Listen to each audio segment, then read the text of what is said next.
রূপের প্রেম হলো জ্বরের মতো, এসে আবার চলেও যায়। কিন্তু ব্যক্তিত্বের প্রেম হলো ক্যান্সারের মতো, ধীরে ধীরে পুরো তোমাকে খেয়ে ফেলবে।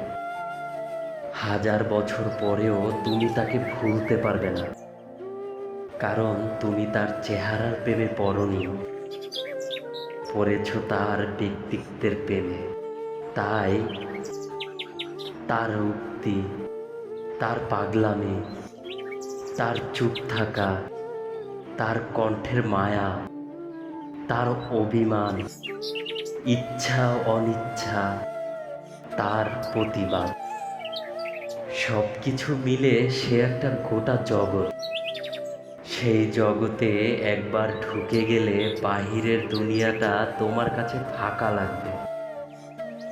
বড্ড লুকিং ছেলে মেয়ে রাস্তায় অভাব নেই, কিন্তু এমন ব্যক্তিত্ব লাখে একটা। তাই এই প্রেমে পড়লে তুমি শেষ, কারণ এরপর আর কারো ব্যক্তিত্বে তোমাকে টানবে না। এক জীবনে এই একটা নেশাই যথেষ্ট।